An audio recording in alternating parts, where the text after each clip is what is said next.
S228. Sisi masuk ke kamar Rangga. "Lagi apa?" tanya Sisi. "Baca," jawab Rangga menutup buku.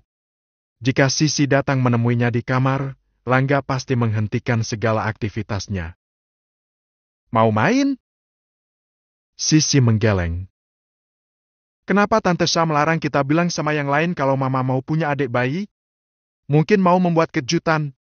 Sudah ikuti saja apa kata Tante Sha," sahut Rangga. Sisi mengangguk.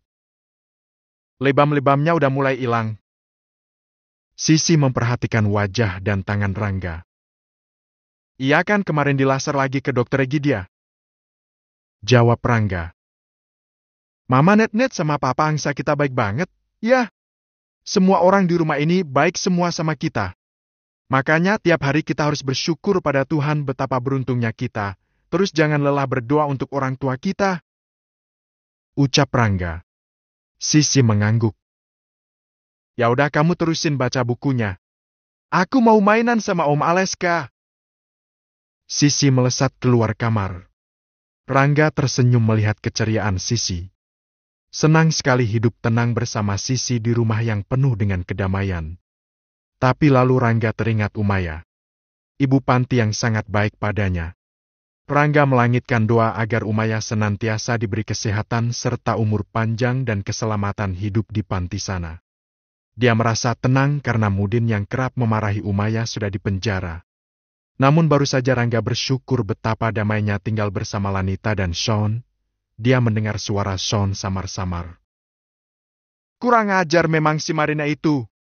Maunya dia apa coba, Sus?" Sean berjalan di koridor menuju ruang kerja. Susana mengekor di belakangnya. "Marina lolos dari pengawasan karena ayahnya sudah 1 bulan dirawat di rumah sakit, Tuan. Sepertinya dia kembali ke Indonesia dan masih terobsesi pada Tuan," ucap Susana. Sean terus saja memaki dengan suara menggelegar. Rangga mengintip dari balik pintu kamar. Dia ingat nama Marina dan melihat sosoknya dalam rekaman CCTV yang diperlihatkan Esmeralda kemarin. Saat sedang melamun, pintu kamar didorong kencang, Sisi masuk. "Ya ampun, pelan-pelan, kek!" ujar Rangga.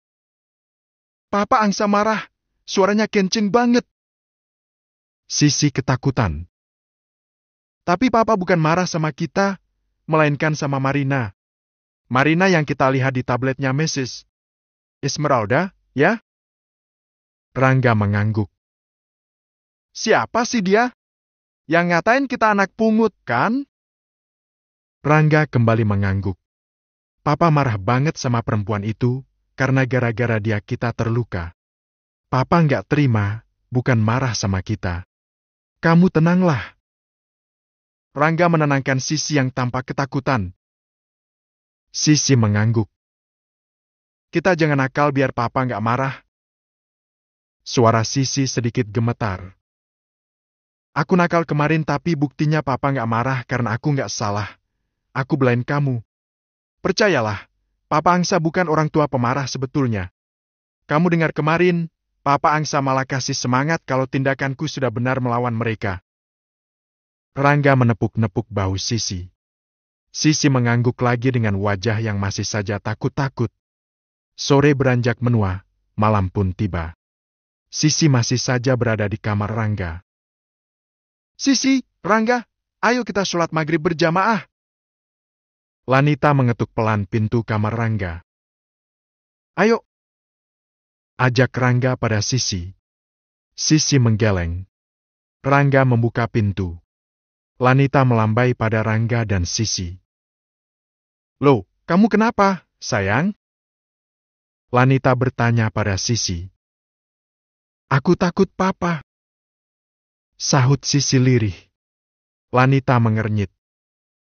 "Takut Papa? Takut kenapa?" "Papa tadi marah-marah, suaranya keras," sahut Sisi lagi. "Papa marah sama kamu?" tanya Lanita. "Papa marah sendirian sama Tante Sus, sebut-sebut nama Marina. Bukan marah sama Sisi, Mak." Sanggah Rangga. Oh, ya Tuhan, nanti Mama cerita tentang perempuan itu dan kenapa Papa sangat kesal dengannya. Ayo, sekarang kita berjamaah dulu. Sisi tetap saja menggeleng. Wanita mesem. Kamu mau sholat sendirian di kamarmu?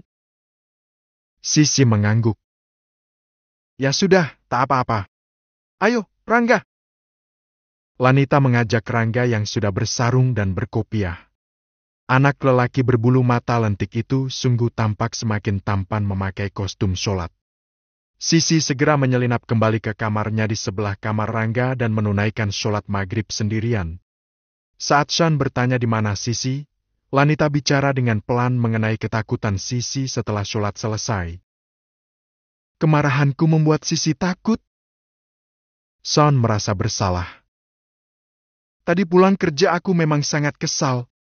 Seharian ini entah kenapa aku selalu terbawa emosi. Dan tadi saat aku bertemu Marina nyaris saja kalap hendak menamparnya, untung saja Suzana dan Rashid mengingatkan dan menahanku. Kau bertemu Marina? Ya, aku mengancam dan memberi ultimatum padanya. Cara lembut tidak mempan, maka terpaksa aku harus kejam padanya. Tapi tetap saja aku ingat ayahnya. Serba salah jadinya. Keluh Sean. Marina itu sangat terobsesi padamu.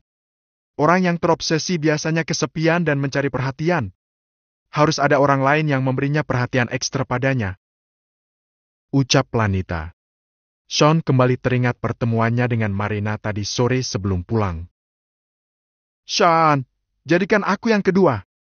Aku rela. Aku yakin aku bisa memberimu anak. Lanita hanya seorang perempuan mandul yang tak bisa memberikanmu keturunan. Dia memungut anak dari panti agar dia tidak merasa minder saja pada Saskia atau Suzana yang sudah lebih dulu hamil. Sean menggebrak meja restoran dengan kilat amarah di matanya. Rashid dan Suzana pun sangat terkejut. Sudah lama Sean tidak bersikap demikian. Jika Sean sudah dipenuhi amarah seperti barusan, itu berarti puncak amarah di hati Sean sedang sangat memanas. Aku sudah berbaik hati dan menahan emosiku padamu hanya karena aku khawatir dengan kondisi ayahmu. Tapi ternyata kebaikanku sama sekali tidak berarti apa-apa bagimu. Maka jangan harap aku akan berbaik hati lagi padamu. Aku akan melaporkanmu ke polisi karena sudah merencanakan tindakan kriminal hendak berbuat jahat pada istriku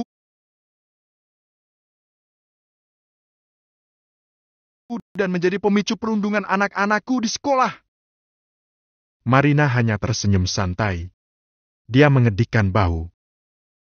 Aku itu sebetulnya tidak jahat asalkan aku selalu bisa ada di dekatmu. Aku adalah wanita penuh kasih dan tentu saja mampu memberimu seorang pewaris dibanding istri mandulmu itu. Marina tersenyum santai. Saat itulah tangan Sean hendak melayang untuk menampar Marina tapi ditahan Rashid dan Suzana.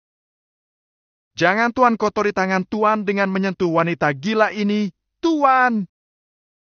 Ucap Rashid. Napas Sean tersengal mendengar Marina mengatai istrinya apalagi menawarkan jadi istri kedua. Sampai kapanpun aku tak akan sudi denganmu.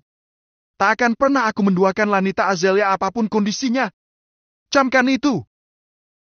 Sean bicara penuh penekanan seraya mendekatkan wajahnya ke wajah Marina. Kebencian menyala-nyala di wajah Sean. Kembali pada Sean saat ini yang sedang bersama Lanita. Sean memeluk Lanita erat. Loh, kita lagi bicara tentang Marina, kenapa malah meluk aku? Sean tak sanggup menceritakan perkataan Marina tentang Lanita. Dia hanya mampu memeluk istri tersayangnya itu. Percayalah, sayang. Apapun kurang dan lebihmu, tak akan pernah aku berpaling. Ini ada apa coba? Habis sholat malah mengobrol janji. Ucap Lanita berusaha melepaskan pelukan Sean. Masalahnya dia sesak karena tangan Sean melingkar di lehernya terlalu erat. Sayang, aku nggak bisa napas. Sean baru melepaskan pelukannya. Tapi dia mendadak merasa mual. Kamu belum makan siang pasti. Makan kok meski telat. Jawab Sean seraya berlari ke wastafel terdekat dari ruang kerjanya yang berada di dekat area Dimitri. Musola kecil memang berada di sebelah ruang kerja Sean, Selain musola besar yang ada di samping rumah utama, tempat semua orang di rumah Sean sholat berjamaah. Setelah acara mual dan muntah beres, Sean menyeletuk. Sri, aku mau tahu gejrot dan otak-otak bakar yang dibungkus pakai daun pisang. Sekarang! Sri bengong. Dimitri mengusap dada lega, bukan dirinya yang diminta membuat tahu gejrot. Pasalnya dia belum pernah membuat tahu gejrot. Tuan, listen to me, beri saya waktu cari daun pisang ke pasar kaget, please. Sri mengiba. Ya, cepatlah. Sahut Sean. Mau kemana, Sri? Pasar kaget kan cuma sampai jam 3 sore. Tutup semua pasar kaget malam-malam begini. Bisik Naila. Atuh kamanan angan daun cau pouting-pouting kiu? Asa sok mahiwal pisan ari juragan ti kamari pouting topikon ke ayona. Sri kebingungan. Ya, sudah Nei, kamu sama Wenda bikin tahu gejrot. Aku mau cari daun pisang ke belakang perumahan ini. Sri meminta Rashid mengantarnya memakai motor agar cepat. Sayang, ayo ke gazebo. Ustaz Ridwan sudah datang sepertinya. Bukankah ada yang mau kamu bicarakan dengannya? Sudah nggak mual kan? Lanita berkata lembut setelah semua pegawainya bergerak untuk memenuhi permintaan Sean yang mereka rasa aneh dan ajaib. Dari mana asal-usulnya seorang Sean Dharmawangsa minta tahu gejrot? Kamu tahu tajuk gejrot? Tanya Lanita saat berjalan di koridor. Tadi lihat variety show apa gitu di TV saat makan siang dengan Suzana? Ada kilasan tentang penjual tahu gejrot. Aku sebetulnya penasaran dari tadi, cuma aku menahannya karena harus bertemu dengan Marina. Jawab Sean. Setengah jam kemudian, tahu gejrot yang diminta Sean siap terhidang di gazebo saat dia sedang bicara dengan Ustaz Ridwan. Sri tersenyum manis saat menghidangkan tahu tersebut. Pasalnya Ustaz Ridwan makin hari semakin tampak mempesona di matanya. Kamu beli di mana tahu gejrotnya, Sri? Tanya Sean. Beli? Nggak beli, Tuan. Ini Naila dan Wenda yang bikin. Jawab Sri seraya mencuri-curi pandang pada Ustaz Ridwan. Nomor, bawa lagi ke Paneti. Aku mau tahu gejrot yang beli di abang-abang penjual yang pakai gerobak. Ucap Sean. Sri menatap nanar tuannya. Memang jauh lebih tampan Sean kemana-mana dari Ustaz Ridwan, tapi Sri mendadak buram matanya. Otak-otak bakarnya bagaimana, Tuan? Beli di abang-abang juga? Tanya Sri harap-harap cemas. Pasalnya dia sudah keliling ke sana kemari demi untuk mendapatkan daun pisang malam-malam. Kalau itu, kamu saja yang bikin. Oh, biar saja aku sama Rashid cari tahu gejrot nanti. Sahut Sean santai. Gusti, si juragan teh kunaon atu bet jadi aneh kiu? Sri mengusap dada ngenes. Di pantry, Sri bicara pada Dimitri. Dim, Tuan Sean lagi ngidam kali, ya? Dari kemarin ajaib sekali sikapnya. Dimitri mengernyit, dia ingat saat Sharon melarang Lanita berlarian. Apa non Lani memang sedang hamil? Gumam Dimitri. Dimitri bergegas menuju kamarnya dengan langkah cepat. Suzana punya sisa test pack. Aku harus memberikannya pada non Lani untuk memeriksa urinenya. Gumam Dimitri semakin mempercepat langkahnya. S229. Dimitri mengaduk-aduk isi laci meja riasnya. Di mana itu ya test pack-nya? Kenapa malah jadi nggak ada? Gerutu Dimitri. Suzana masuk kamar. Kamu cari apa itu isi laci keluar semua? Test pack. Jawab Dimitri singkat. Test pack? Perutku sudah membula begini ngapain cari test pack lagi? Buat non Lani. Jawab Dimitri. Suzana mengernyit. Non Lani hamil? Sepertinya. Tuan Sean bertingkah ajaib akhir-akhir ini. Jawab Dimitri. Kamu simpan di mana sih itu test pack? Di kotak P3 kah? Jawab Suzana seraya keluar kamar. Suzana memiringkan kepala mengingat sikap Sean yang terasa ganjil. Kuvades syndrome kah? Gumam Suzana. Setelah menemukan apa yang dicarinya, Dimitri berlari melewati Susana yang sibuk berpikir di sepanjang koridor. Dia segera menuju gazebo, tapi di gazebo ternyata Sharon pun ada sedang menggenggam tespek. "Non Lani sudah tespek?" tanya Dimitri. "Nah, kenapa malam ini kalian meminta Lani tespek? Ada apa?" Sean keheranan seraya menatap Sharon dan Dimitri heran. "Ya, karena kami melihat keganjilan yang hakiki dari tingkahmu.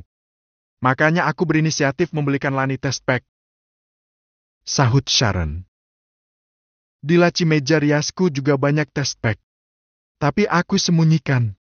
Karena sudah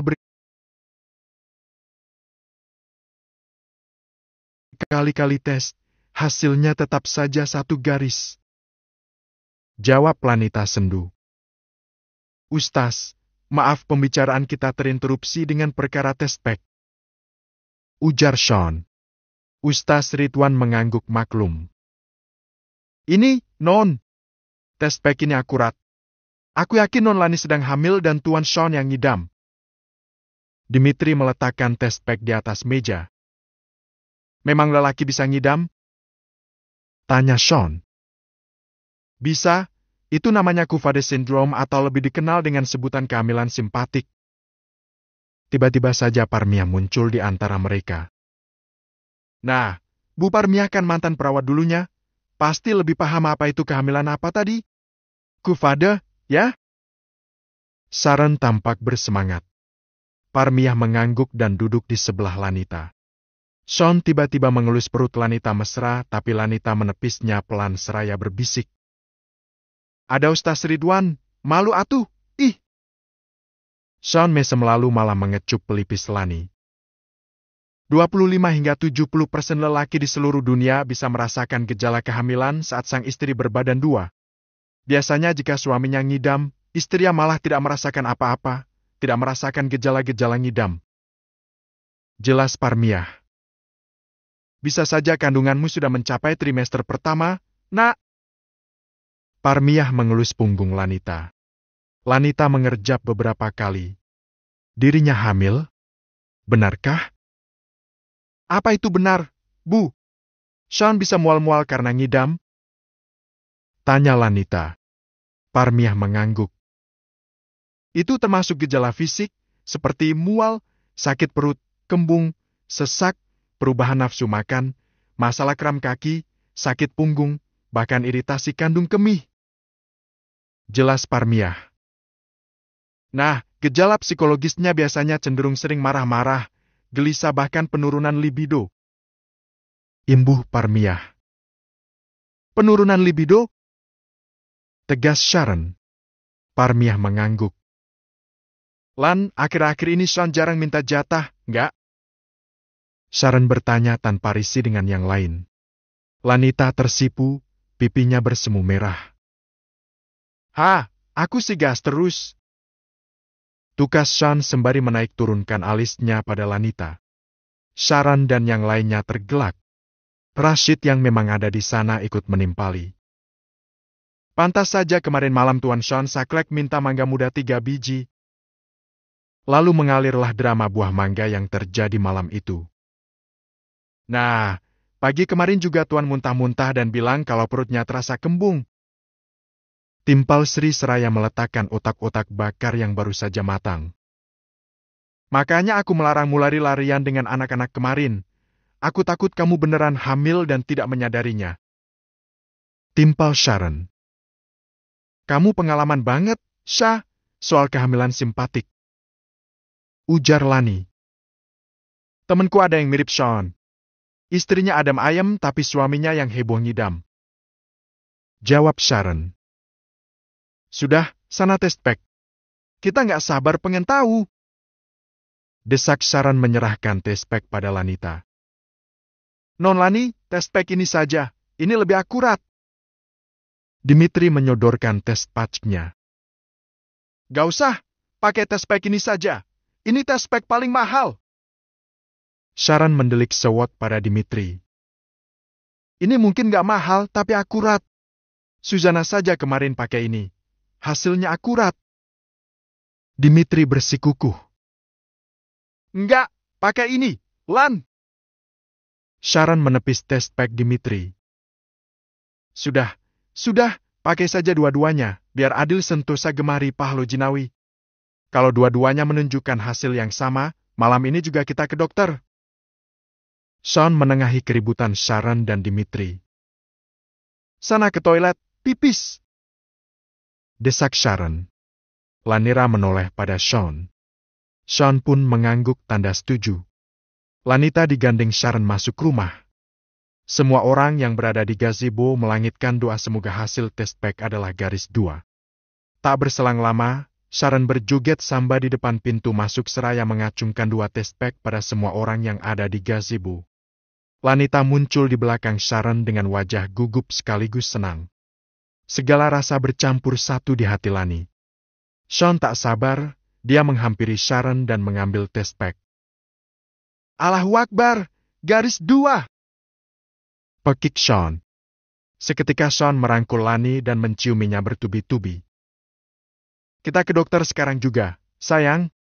Tapi kamu sedang ada pembicaraan penting dengan Ustaz Ridwan. Sahut Lani. Bisa ditunda. Biar Ustaz Ridwan mengajari Rangga dan Sisi mengaji dulu. Sean menuntun Lani ke gazebo. Semua orang yang ada di sana mengucap syukur lega terutama Parmiah. Dia memeluk Lani sangat erat. Ustaz, saya terlampau gembira sampai tak ingin menunda hari esok untuk mengajak istri saya ke dokter. Apa pembicaraan kita bisa dilanjutkan setelah saya pulang mengantar istri saya? Ustaz menginap di sini saja, biar tidak bolak-balik, besok pagi kan jadwal holakoh di sini. Bagaimana? Sean meminta pengertian Ustaz Ridwan. Baiklah. Jawab Ustaz Ridwan sukses membuat Sharon serta Sri Sies berteriak kegirangan.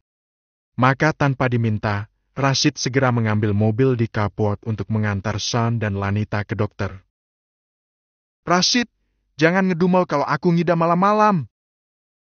Sean mesem pada Rashid yang membukakan pintu mobil untuk Lanita. Kapan saya ngedumel, Tuan? Karena Nona Lanita hamil, saya ikhlas lahir batin andai Tuan ngidam tiap detik. Sahut Rashid. Nanti setelah dari dokter, kita cari tahu gejrot di abang-abang yang bawa gerobak, ya. Pinta Sean. Rashid melihat jam tangan. Jam 8 malam. Minta doanya, semoga abang penjual tahu gejrot gerobak ditemukan. Rashid menunduk seraya menangkupkan tangan di dada pada sekumpulan orang yang berada di gazebo. Kebahagiaan menyelimuti rumah Sean malam itu. Sean memeluk Lanita sepanjang perjalanan menuju dokter. Jangan kuliah, jangan kemana-mana, harus dijaga kandungannya, ya. Sean mengecup ubun-ubun Lanita. Lanita merasa malam ini penuh malaikat bersayap menghias langit. Betapa bahagia saat dirinya melihat garis 2 di testpack pemberian Sharon dan Dimitri. Sementara itu di gazebo, Sri Sies dan Sharon sibuk mencari perhatian Ustaz Ridwan dengan banyak bertanya tentang apa saja mengenai agama. Sisi saling pandang dengan Rangga. Kedua anak itu padahal sudah sejak tadi siap dengan Al-Quran di tangan. Pak Ustaz, kapan kita ngajinya? Sisi menarik-narik manja lengan Ustaz Ridwan. Seketika Sri Sies dan Sharon ingin menjadi sisi malam itu yang bisa bebas duduk di sebelah Ustaz Ridwan seraya menggelendot manja di lengan Ustaz tampan itu. S230. Malam itu sesaat sesudah Sean pergi, Jas sebetulnya